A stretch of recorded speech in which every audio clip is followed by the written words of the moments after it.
Hello, she's Trixie and I'm Sarah, and this is Our Yarn World, a place we come to share the love of yarn crafts and all that it gives us and what we hope it gives you.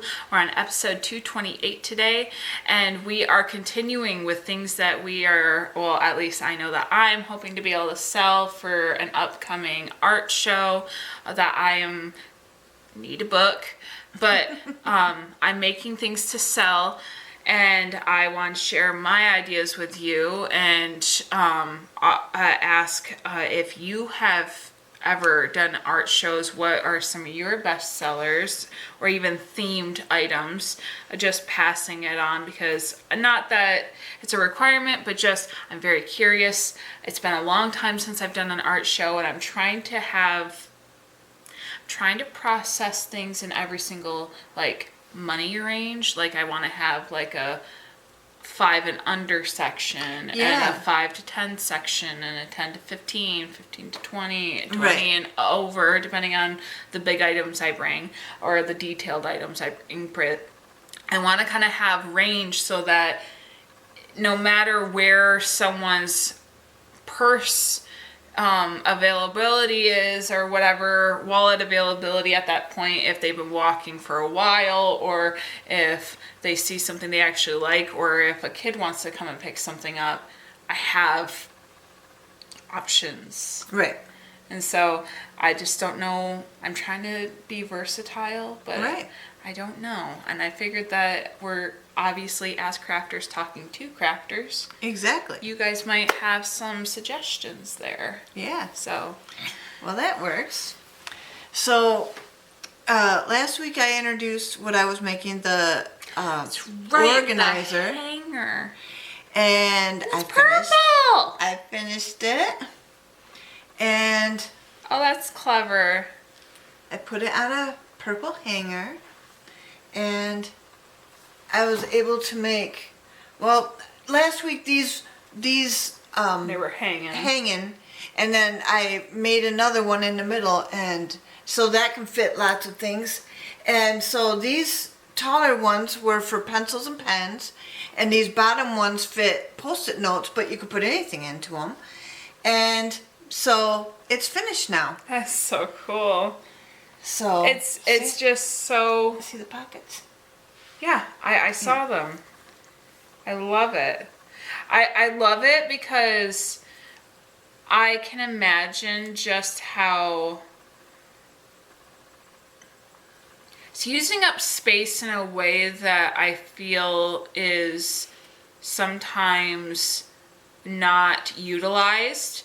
I'm not just talking wall space. It being on a hanger means that if you have a spot that can hang something, you got a spot for that. Yeah.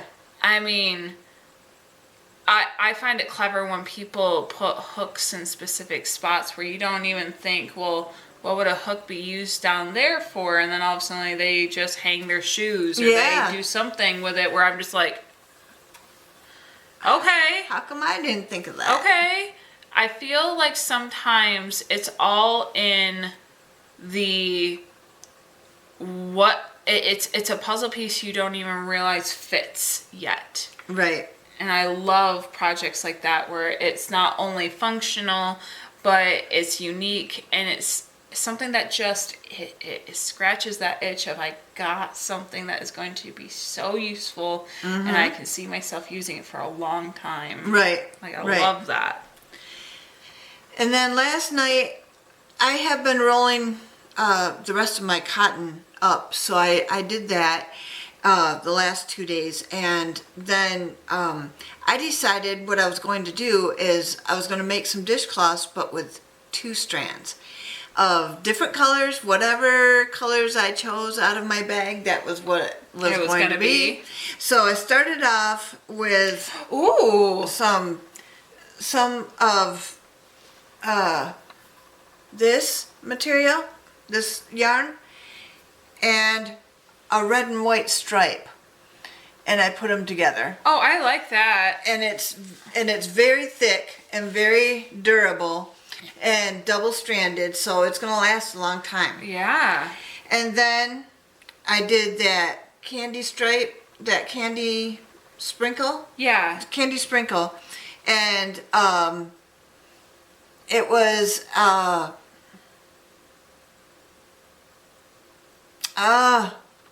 mandala. There was a mandala that I had wound up, and so most of it was white, but then the tan was starting to show up. Okay.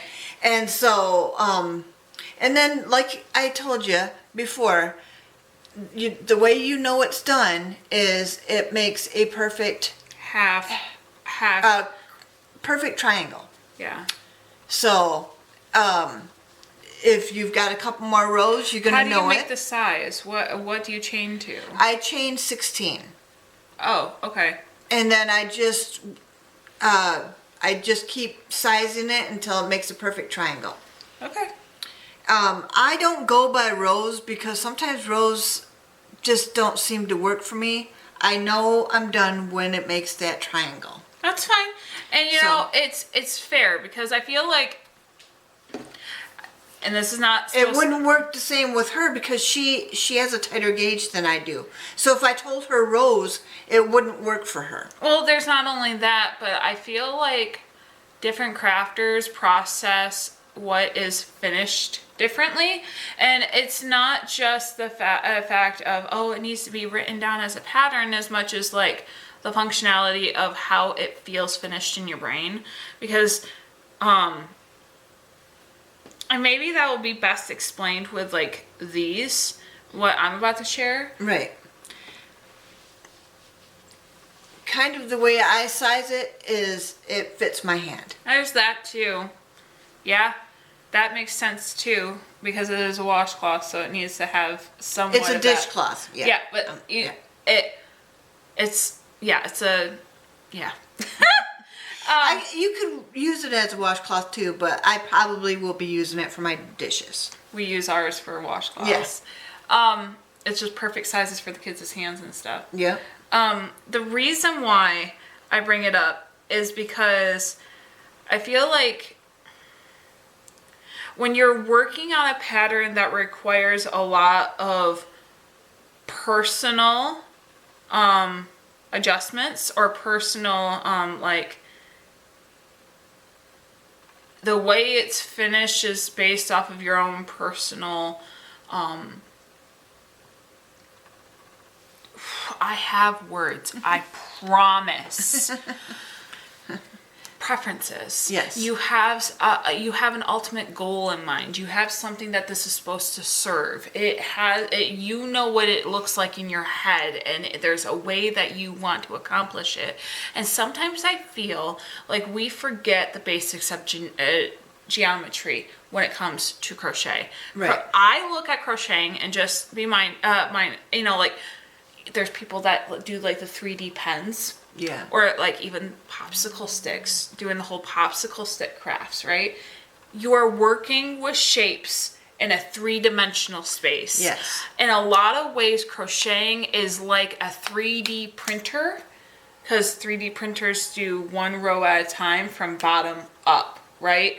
And a lot of times with crocheters, even if we don't do the full thing that way, we still process normally from one point to the final point, and we're going out, in, out to the side. We're creating a shape. Yes. Regardless of whether it's 2-dimensional or 3-dimensional, and it's from one fixed point to the next fixed point. Yeah. And I think sometimes we forget that each row is an opportunity to reset. Yeah. Is this where I want to keep going from? Is this the point in which I increase, decrease, do this, do that?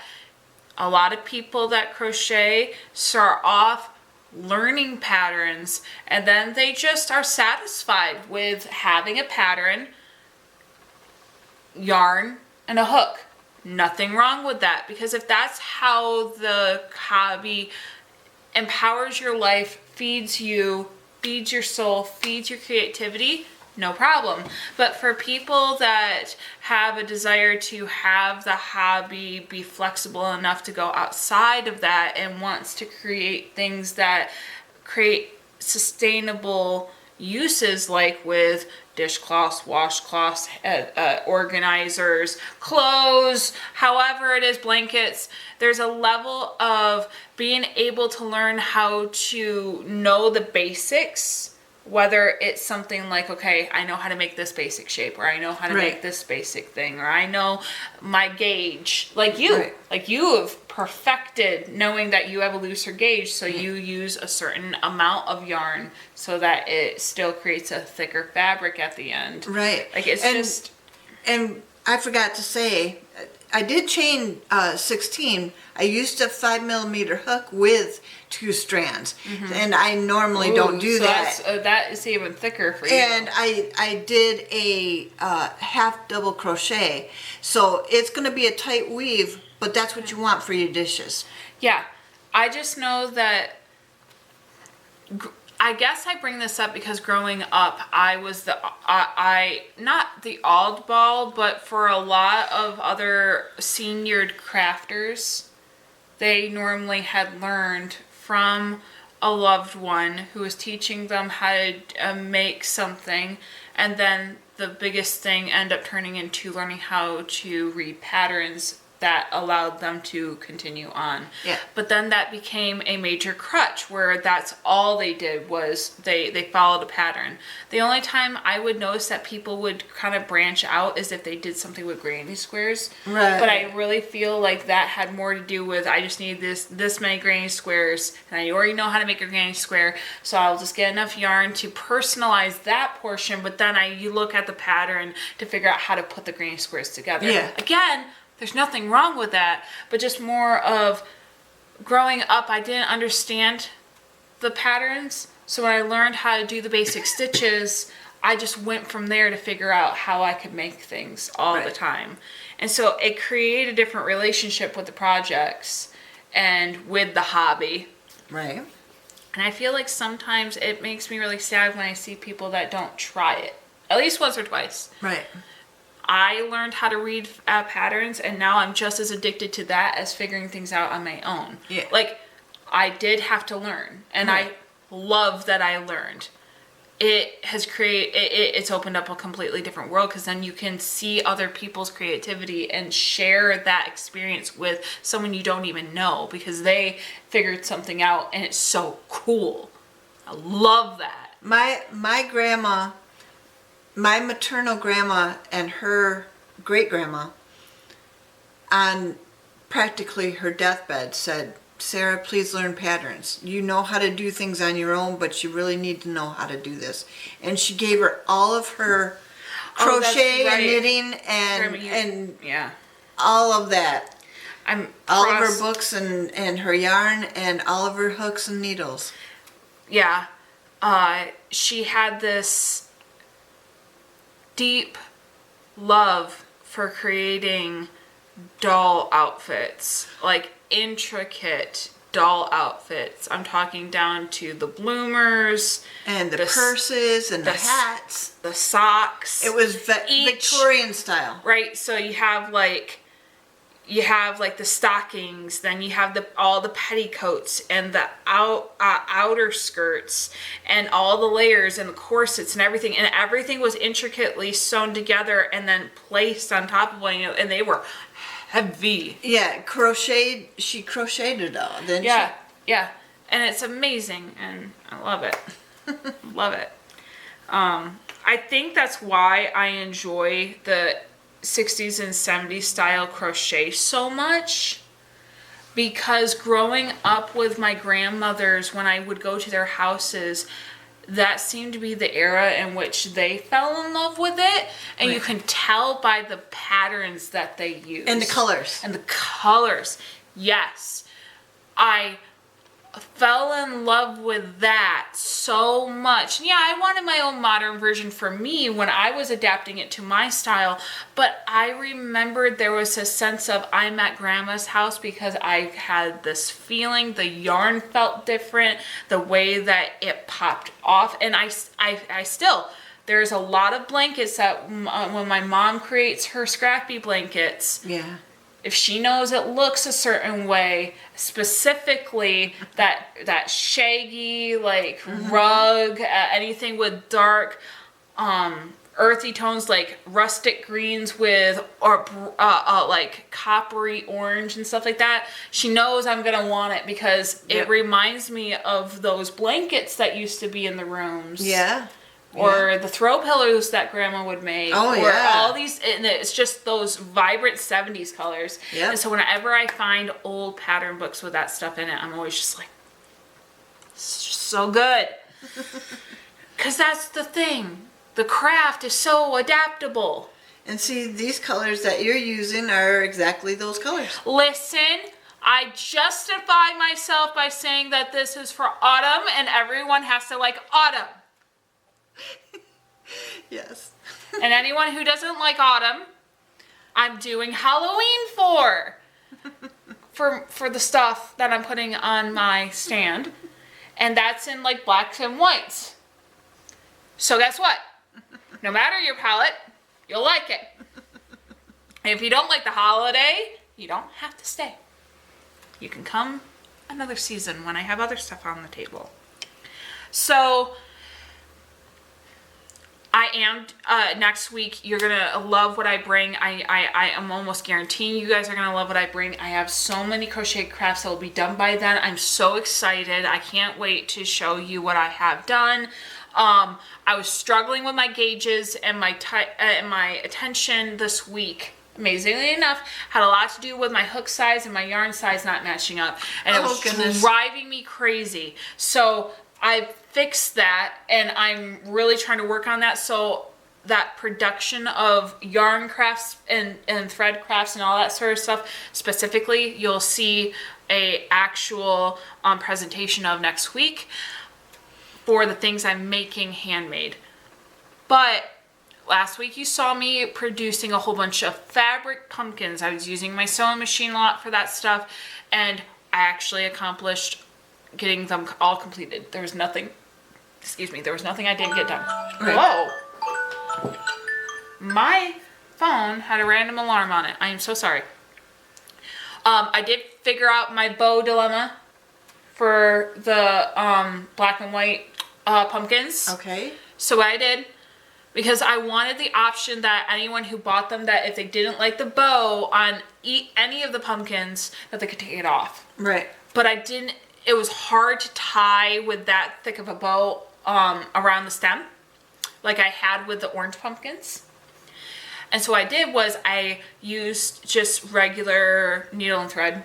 I just was able to sew into the bow and then wrap it around the stem a couple times and then finish it off in there, so that if anyone, it just needs to snip it, they can snip the thread and it will just wind off. And it's white like the stem of the pumpkin, so it blends in, but if someone were to pull the bow aside, they could snip it off. So there's no glue, no nothing. People can make that choice for themselves. Yep. And obviously the other bows were hand tied onto the stems of the orange pumpkins, so that can just be unwound.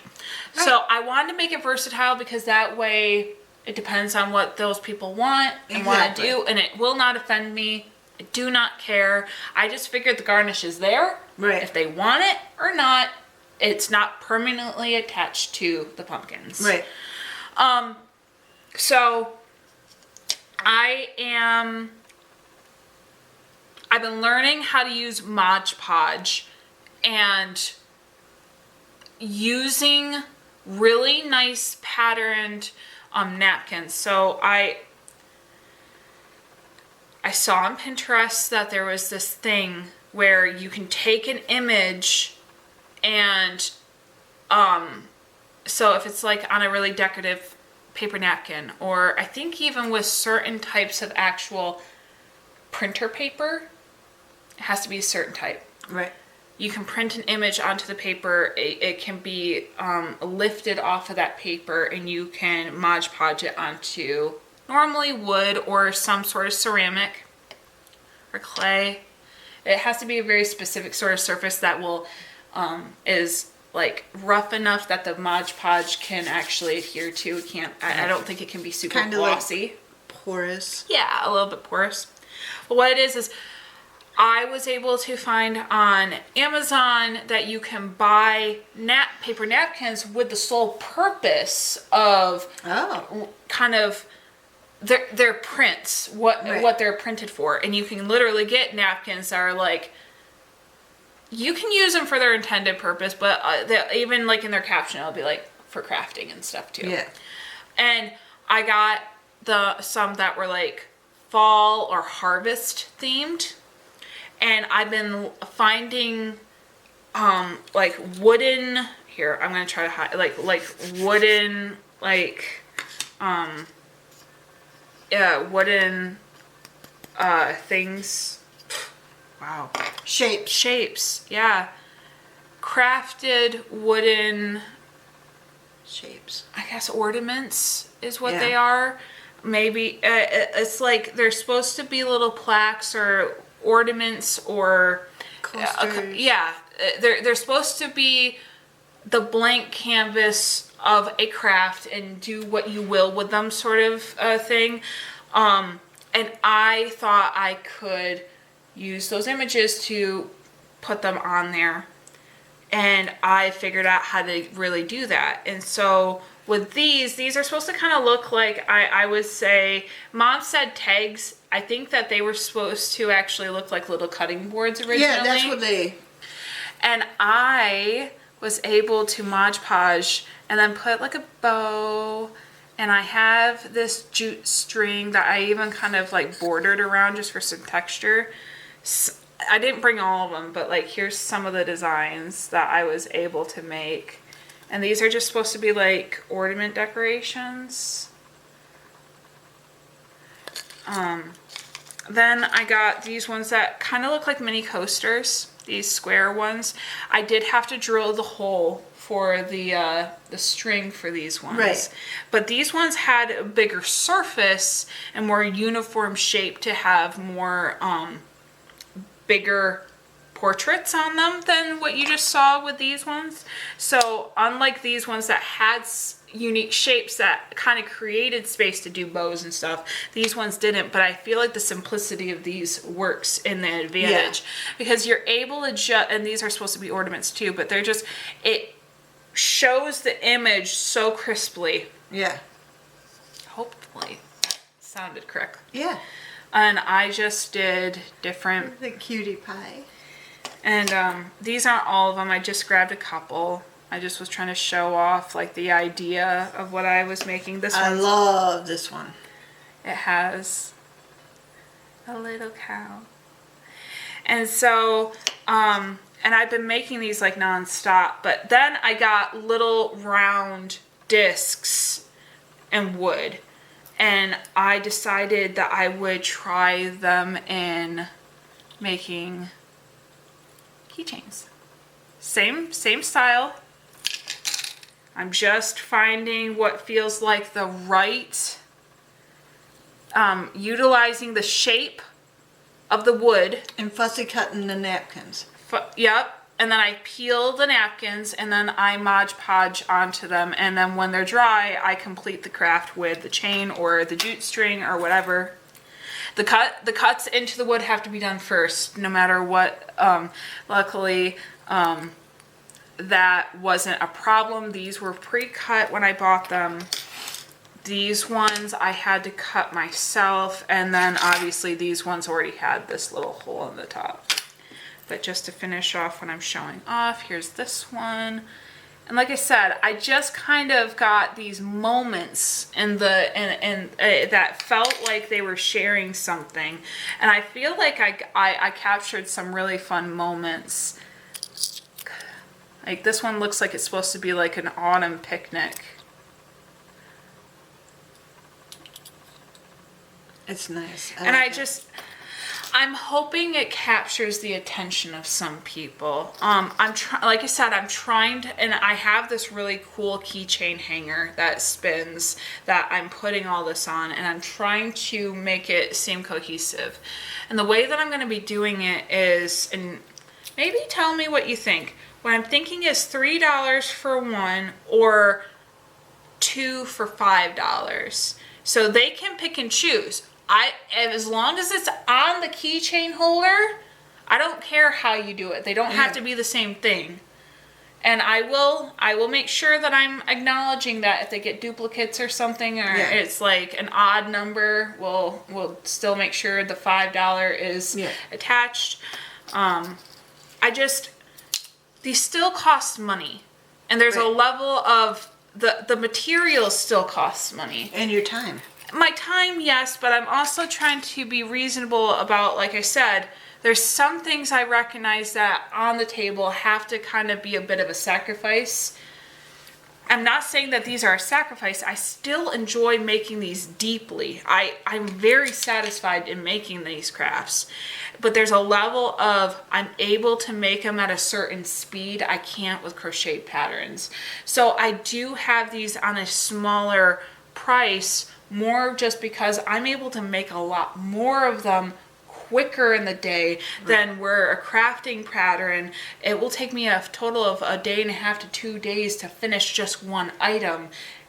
That's gonna be more. Yeah. That has to be more because it takes more of my time, whereas in the same amount of time, I could probably pump out 50 of these. So it's one of those things where it has to equal out. And so, but I figured that if I had more of a range with what I have on my table, then people can find something.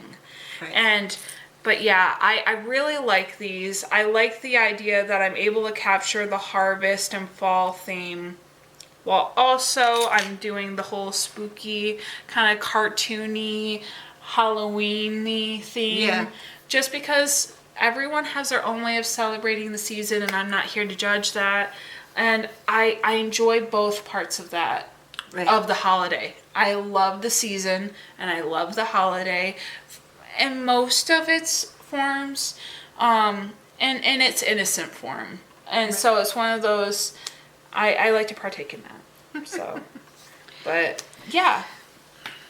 Well, today we picked a quote by Albert Einstein. And smart. Yeah. And he said, creativity is contagious, pass it on. So that means that's right straight to the point.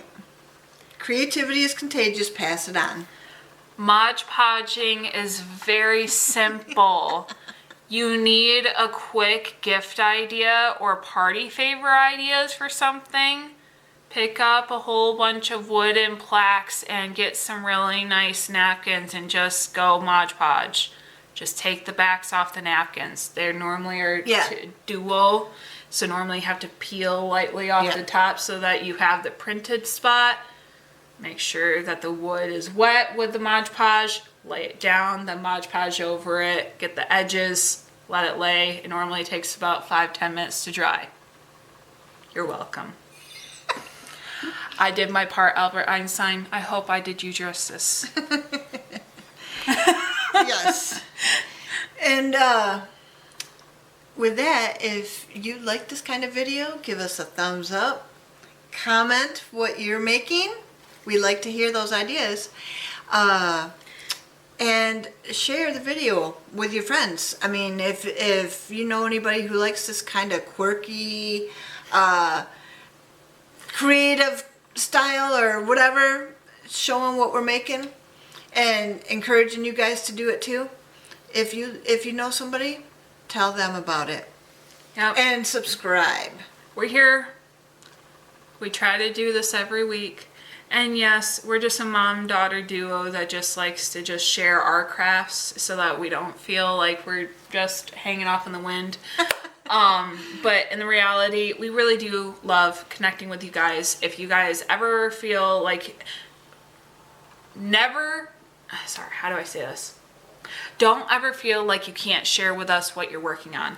We have obviously our comment section, but we also have an email down below if you just even want to send us a photo of what you're working on.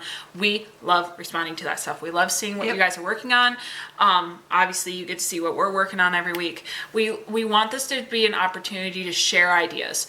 Anyone down below, we normally have never had any nasty comments, but the whole idea is to create a community where everyone's able to share what they're working on, maybe get some tips and tricks, and just encourage one another. Yeah. We just want a place for everyone to kind of feel like, you have us for about a half hour to talk crafting with you, hash out ideas, and just maybe have someone to spend time with while you're working on your craft. Yes. So hopefully that meant something to you and that suits you.